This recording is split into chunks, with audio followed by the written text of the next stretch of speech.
the collision now, when it comes, and of course it's going to come over time, isn't necessarily going to be a hugely problematic collision with the will of Capitol Hill, congressmen and senators. It's going to be collision with reality because people, they voted to be better off. Well, Trump had his answer. He said he'd make them all better off, and he'd just deal with that. How does that stand up when starts imposing tariffs, which put up prices, which cause a trade war? Well, now, after what has been a mammoth week in US politics, Donald Trump is starting to build his team as he prepares to become the next president of the United States. He's appointed his election campaign manager, Susie Wiles, as his White House chief of staff. And the result of the election will have a profound effect around the globe, of course. And as more appointments are made, we'll begin to get a sense of the new administration's priorities and direction and what life will be like in America under a second Trump presidency. John Pienaar has been out in Pennsylvania and Washington for the last week, covering every twist and turn for Times Radio. And he joins me now. Good afternoon, John. Hello, Kathy. Hi.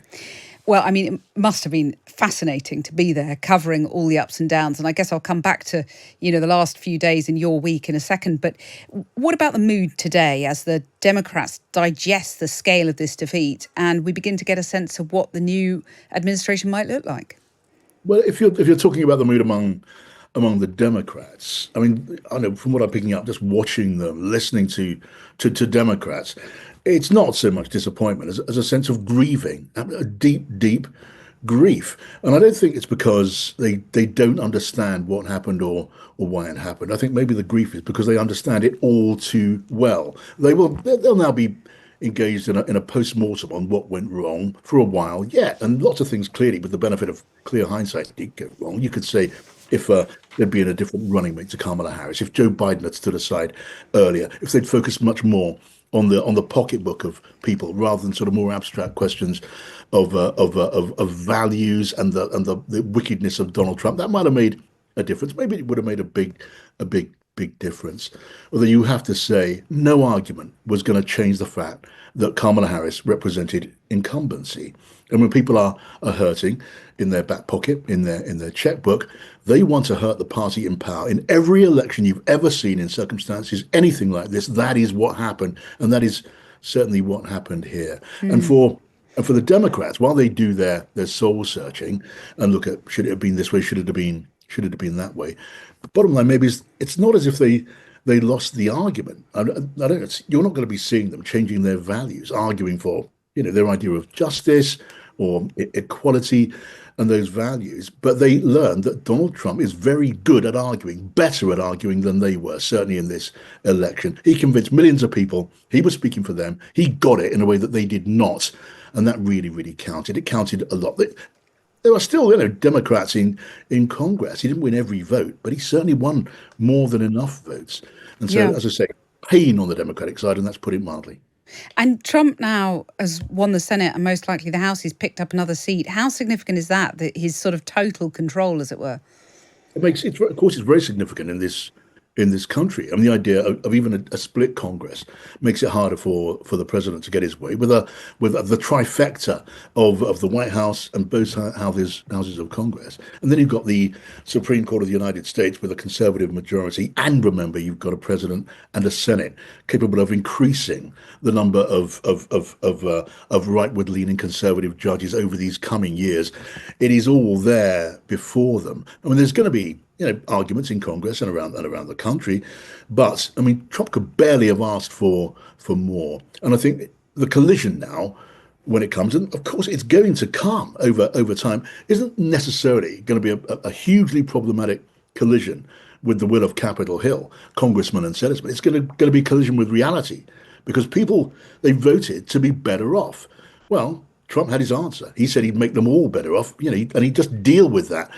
How does that stand up when starts imposing tariffs, which put up prices, which cause a trade war, in America and in our country and in Europe? The waves are just going to be spreading out. And when you look at the idea of global security, when you start seeing those arguments between the White House and allies in Europe, when you look at what it means for Ukraine, we don't know what those things are going to be and how they're going to play out. We do know it's going to be very tense. It's going to be tough. The only thing we don't yet know is exactly how tough. And what do we know about the cabinet appointments? What his administration is going to look like? Because there's a lot of speculation about Robert Kennedy, RFK, Elon Musk. What do you hear? What do you think is going to happen there?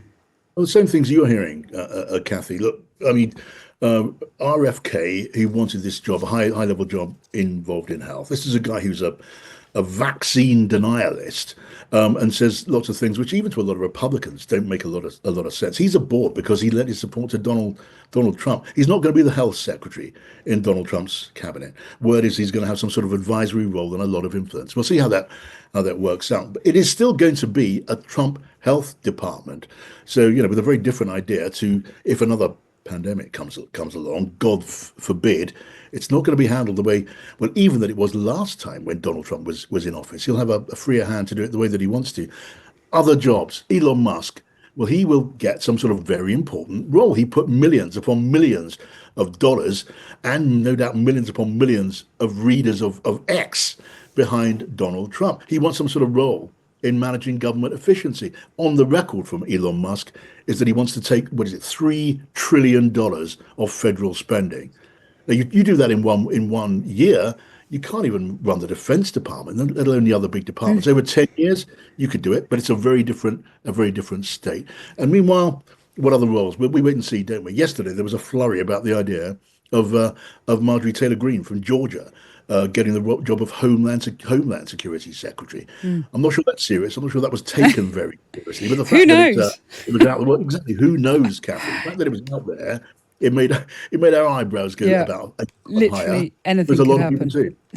And, interesting, we're hearing later in the programme from the man who was called America's Nostradamus, polling Nostradamus, Professor Alan Lichtman. He's got a pretty good track record of getting the election right. He got this one Yeah. spectacularly wrong. But one interesting thing he did say that I wondered if you could reflect on is he talked about the billionaires being in charge of democracy, essentially, talking about the kind of disinformation you're seeing on Elon Musk's X. And, no one's suggesting this election was rigged, that the Russians, I'm sure they were involved in places, but Yeah. that didn't have a decisive impact. But he says, nevertheless, the amount of disinformation, the way people are absorbing their information means that it's not a kind of true free and fair democracy anymore. It's the billionaires calling the shots. What's your thoughts on that?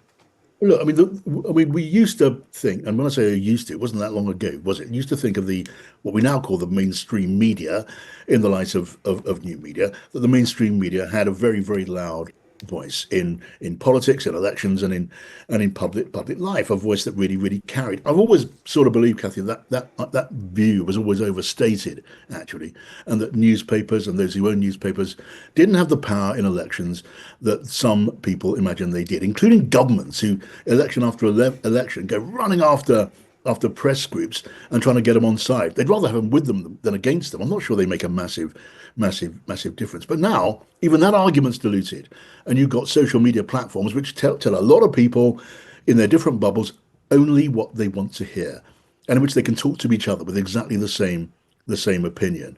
And in this country right now, you've been seeing some of the big organs of the media in the press, New York Times, and especially the Washington Post, which this time round did not endorse any candidate. Well, they're the subject of all sorts of criticism. Next time round, it'll be more apparent that they don't call the shots. That's not to say that the serious media will not be important in these coming years, because what is going to happen here and all that it means for us and everywhere else is going to need to be scrutinized and analyzed very carefully. And there are still plenty of news organizations and journalists who are going to be doing that. And their job is going to be more important than it ever was. John Pienaar, thank you very much for joining us. John will, of course, be back in the chair in London on Monday from 4 p.m. on Times Radio.